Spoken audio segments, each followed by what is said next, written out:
chaque jour, de nouvelles annonces autour du Covid-19. Une école maternelle à Sassenage et une classe de CP à Crolles fermée et les masques obligatoires aux abords des lieux d'enseignement.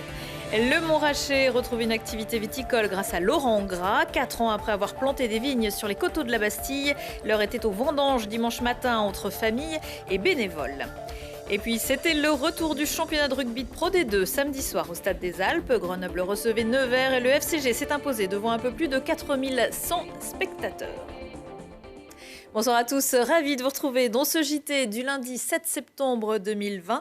Toutes les heures à partir de 18h, l'essentiel de l'actualité du Grand Grenoble en moins de 10 minutes.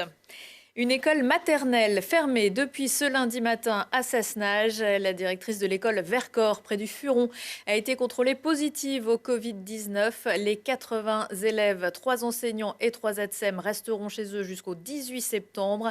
L'école élémentaire dans le même groupe scolaire reste ouverte, mais son directeur a par précaution été remplacé sur cette période. Les familles ont été appelées hier par la directrice de l'école. Toutes les familles ont été appelées. Visiblement, elles ont bien compris parce que ce matin, il n'y avait aucune famille qui était présente, sauf une. On a expliqué aussi aux parents que, conformément à l'avis de l'ARS, quand ils ont une famille avec des enfants qui sont en maternelle et en élémentaire, eh bien, ceux en élémentaire peuvent aller à l'école puisque visiblement, avant 11 ans, en dessous de 11 ans, il n'y a pas de transmission du virus. On avait des repas qui étaient commandés, parce qu'on commande les repas la veille avant 10h, donc vendredi avant 10h. Et comme on a eu seulement l'information hier, donc les repas, on va les redistribuer. Il y avait 50 repas à la cantine, mais c'est un problème qui est faible par rapport à tout le reste. Voilà. On fait face, il n'y a pas de souci. Alors, c'est une décision pas facile, effectivement, pour les familles qui ont des enfants et qui travaillent. Mais en tout cas, dans ce cadre-là, eh bien, les employeurs sont tenus de respecter les contraintes des familles, puisque la structure est fermée. Donc c'est maintenant un accord entre leur entreprise et les employés, en tout cas, et les salariés, les parents, en tout cas, de trouver un accord avec leur famille ou de s'arranger pour garder l'enfant. À Crolles, une classe de l'école élémentaire Beldon a également été mise en quatorzaine après qu'un élève de CP ait été testé positif au Covid-19. Et ce lundi matin, les enseignants et personnels ont pris la température de tous les élèves de l'école et du périscolaire. Le préfet de l'Isère étend l'obligation de port du masque aux abords des établissements scolaires. Depuis ce lundi, le masque est obligatoire dans un périmètre de 25 mètres devant les entrées et sorties des écoles, collèges, lycées, crèches, accueil périscolaire et lieux d'accueil de mineurs sur l'ensemble du territoire du département et pour toutes les personnes de plus de 11 ans. Et s'agissant d'une dérogation pour les joggeurs, dans ce cas et dans l'hypercentre de Grenoble, Lionel Beffre a été très clair sur le plateau du dernier Récap Info. Et s'agissant des joggeurs, les joggeurs, pour l'instant, doivent porter le masque pour d'ailleurs les mêmes raisons que ce que j'ai indiqué. Il m'arrive rarement, mais il m'arrive quand même de me promener dans le centre-ville. J'ai pu observer que les joggeurs, parfois même, bousculent les piétons. Donc, si vous voulez, au fond, un joggeur n'est qu'un piéton qui avance plus vite.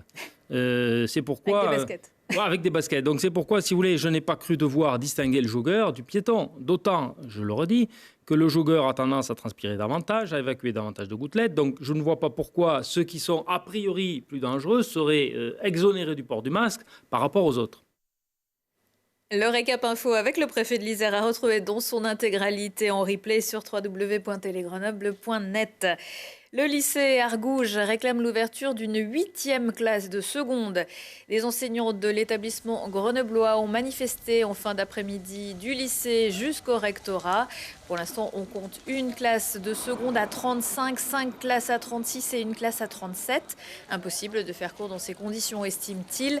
Les enseignants réclament également la création de 2 postes de professeurs en éco-gestion, un en sciences économiques et sociales et un en génie chimique. Des conditions qui nous permettent d'accompagner chaque élève, de les faire réussir. On a un public très diversifié à Argouges, des gamins du quartier, des gamins qui viennent d'un peu partout. Et on a besoin de pouvoir les coucouner, on a besoin de pouvoir prendre du temps avec eux. Et à 37 dans une classe, c'est pas possible. Et en plus, depuis mercredi dernier, quand on a commencé toutes ces actions, on a découvert qu'il y avait aussi des classes de première qui seraient en sureffectif. Et en particulier de classes de première art appliqué qui sont à 38 actuellement. Donc encore une fois, voilà, on est dans une situation vraiment très très difficile pour nous. Donc on est là au rectorat pour demander des heures, des moyens, qui nous créent une 8e seconde, qui nous donnent des heures d'enseignement nécessaires pour accueillir tous nos élèves correctement. On aurait pu dire c'est pas possible, on ne prend pas les élèves. On a fait le choix, au contraire, de faire la rentrée, d'accueillir les élèves, de commencer à faire cours. Parce qu'encore une fois, nos élèves, ils en ont besoin. Mais on ne pourra pas tenir dans la durée cette situation, quoi. C'est pour ça qu'on demande instamment au rectorat de débloquer les moyens. Une délégation devait être reçue en fin d'après-midi par l'inspectrice académique de l'Isère, Viviane Henry. Première vendange à la Bastille, accrochés sur les pentes du Mont Raché. Ils se sont levés de bonne heure dimanche pour récolter les premières grappes de chardonnay plantées il y a 4 ans près du restaurant du Père Gras. Cela faisait 40 ans que la vigne avait disparu de ses coteaux. Premier constat, ça grimpe, Lilian Veillé. Du raisin à la Bastille, cela faisait 40 ans que les terrains de la famille Gras étaient en jachère. Mais en 2017, Laurent a décidé de replanter 7000 pieds de vignes, une vraie renaissance. C'est à la fois une fierté familiale parce qu'on renoue avec notre histoire familiale. C'est à la fois une fierté professionnelle parce que voilà, on aura les vignes qui produisent à côté de notre établissement. Et puis une belle carte postale pour Grenoble également parce que voilà, on est un acteur touristique sur le site de la Bastille. Et quoi de mieux qu'un petit peu de vin sur notre table. 46 coupeurs, 5 porteurs, forcément ces premières vendanges attirent du monde. Les élèves du lycée hôtelier Lesdiguières et les amis de la vigne des coteaux de la Bastille sont venus participer pour ramasser le chardonnay. Il transpire bien, il y a un bon moment à passer, un joli symbole. En plus, la vigne, on la voit depuis Grenoble. Participer à cet événement, c'est pas mal. Les vignes sont bien exposées avec du soleil tôt le matin et jusqu'à tard le soir. Et elles sont aussi très pentues. Ah, moi je trouve que c'est un exercice très agréable. Et là, ce qui est surprenant, c'est la pente du terrain, parce que c'est vraiment très pentu, je crois qu'on est à 40%. C'est pentu, après sur la descente ça va, mais la remontée, c'est assez galère. Pas évident à ramasser, mais au moins il paraît qu'il est bon. Il est vraiment très bon, il a une saveur un peu particulière, parce que 41 ans après, nous vendangeons de nouveau sur les coteaux de la Bastille. Un chardonnay très doux, et je pense que le vin va être à la hauteur. Pour cette première année, Laurent Gras mise surtout sur le chardonnay et sur la verdesse qui sera ramassé d'ici quelques semaines. Mais il y aura aussi plus tard du vin rouge. À terme, 2022, on devrait avoir donc le chardonnay en vin blanc tranquille, la verdesse en surmûri, donc un vin blanc moelleux, et puis le rouge, un assemblage de 3 cépages, persan, mondeuse et douce noire, qui nous donnera à la fois un vin sur le fruit prêt à boire et à la fois un vin qui peut également se mettre en garde. Et une fois fini, direction Chapareillan pour faire le vin, et on verra dans quelques mois ce que donne cette première cuvée de la Bastille. La mise en bouteille de ces nectars est prévue au printemps 2021.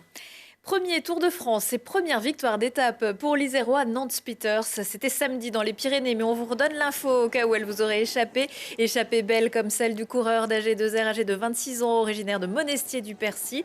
Descendeur en paire, c'est après le port de Balès que l'Isérois a lâché le Russe Zakharine pour franchir la ligne d'arrivée en solitaire. Cela faisait 2 ans que l'équipe savoyarde attendait une victoire d'étape. Aujourd'hui, c'était repos. Et puis demain, Île d'Oléron et Île de Ré, les Vénards. Le Slovène Roglic est en jaune.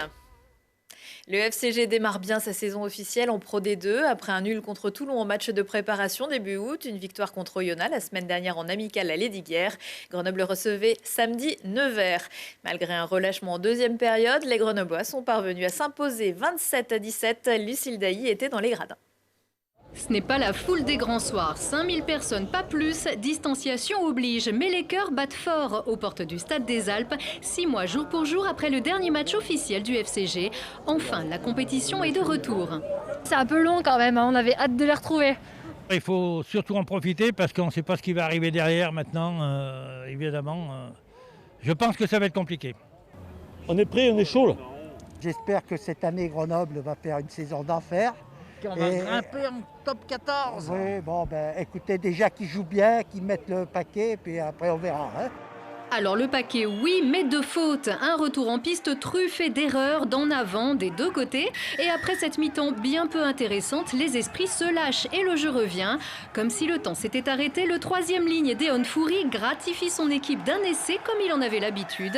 Mais les Grenoblois laissent Nevers revenir au score jusqu'à ce que le jeune Ange Capozzo signe un exploit personnel qui valide pour de bon la victoire du FCG qui se fait encore un peu peur. Et il ne faut pas compter sur les décibels d'un stade plein pour galvaniser les troupes, encore que.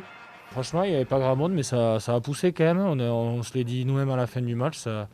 Malgré les 5000 personnes, on sait que d'habitude, il y a quand même plus. Voilà, mais voilà, ça a poussé. Quand on a eu les mêlées proches de la ligne, ça a poussé aussi. Donc Non, franchement, bon, après bien sûr qu'on espère avoir plus.